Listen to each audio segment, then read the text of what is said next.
International Space Station support laboratories where research in a range of scientific disciplines is conducted and is also a stable platform orbiting the Earth that supports a number of instruments that are looking down and gathering data about the planet and its systems.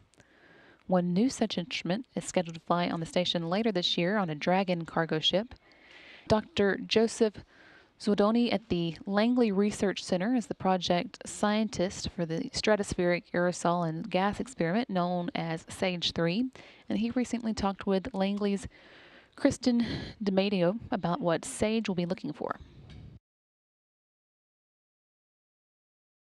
Well, we're primarily an ozone and aerosol measuring system.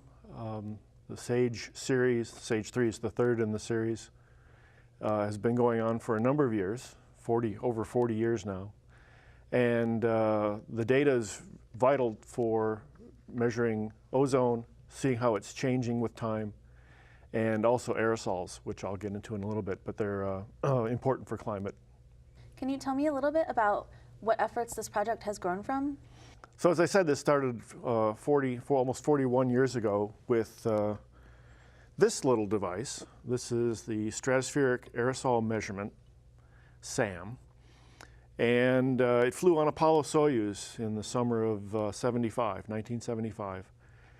Very simple little instrument, a diode at the end of this tube is aimed at the sun, lined up with the sight here. This was just clipped into the window of the Apollo spacecraft.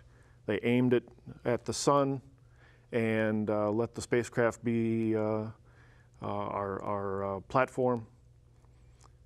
It then watched the sunset, and what happens as that happens,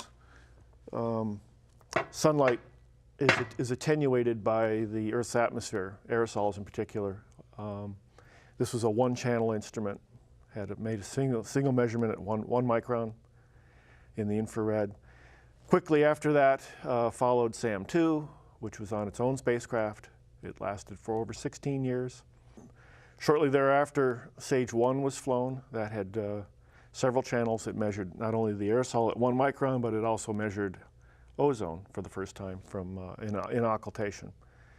That lasted 3 years. Spacecraft battery systems failed on that. Then in '84, we launched SAGE-2, which is probably our best known measurement system. It lasted 21 years. Fabulous data set. Important period too, because during that time ozone was first seen to be declining in the stratosphere, upper stratosphere.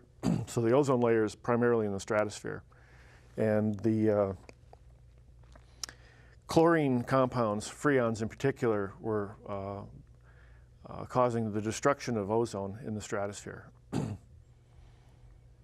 And we saw that happening, and by the mid-'80s, 1980s, the community had come along and noticed that the ozone was declining, started to take action, trying to figure out exactly what was happening. Turned out pretty clearly from SAGE data and SBUV data, another NASA satellite system that measures ozone. The pattern was such that we knew it was chlorine.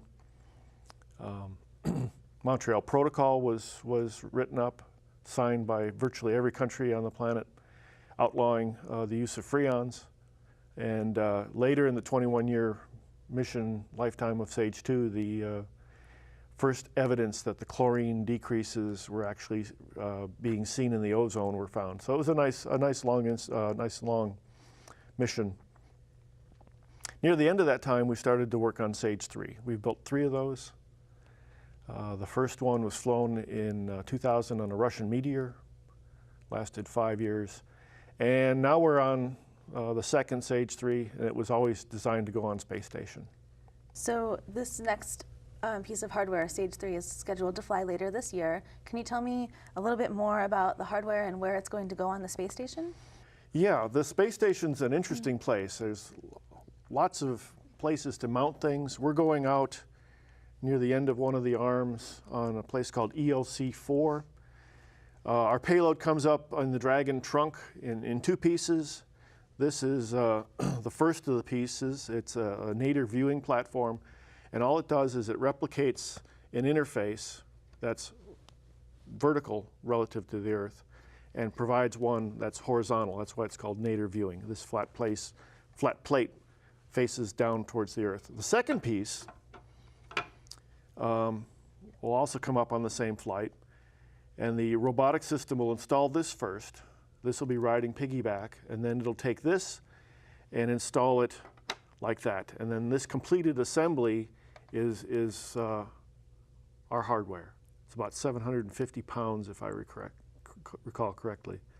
The SAGE instrument itself sits here, and this allows us, in this orientation, we can see virtually 360 degrees to the horizon, the limb of the Earth.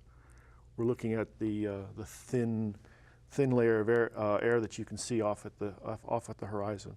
And from orbit, the instrument will rotate in azimuth to find the sun, and then there's a scan mirror in there which scans the field of view across the sun up and down.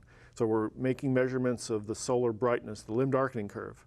We look at it above the atmosphere, and then as the sun sets, we watch that light decrease due to scattering, absorption in the atmosphere. And we're measuring the spectrum from 290 nanometers past 1 micron, and then we have another channel, single channel at 1550 nanometers. And from that, we measure a number of things. We see the spectral fingerprints of gases like ozone, nitrogen dioxide, water vapor, oxygen. We measure temperature and pressure from that, a few other trace species. And then the broadband residual from all of that is due to aerosol. How is the data that SAGE-3 is going to contribute to our understanding of the atmosphere and how we can better protect it? So since the Montreal Protocol was enacted and apparently was very successful, we're expecting ozone to recover. It hit its minimum value in the late 90s. There's no real clear signal yet, despite it being 15 years or more since that onset of recovery. And it's just because the recovery is very slow. And you need a very precise measurement in order to see such a small change. And that's where occultation is ideal. The instrument effectively can degrade with time, but because it makes its measurement of the sun right before or right after taking the atmospheric data, any changes that the instrument has can be taken out of that measurement. So it's a very, very stable measurement. So that record that we have by the 2015, 2020 timeframe, so right about now, we expect ozone to have recovered about halfway. And so we're going to go up there and we're going to see how that's going, what the pattern of recovery is. And then we'll be able to use that to compare with models to see whether or not we understand the reason it's recovering the way it is. Hopefully it's recovering very nicely. We'll know soon.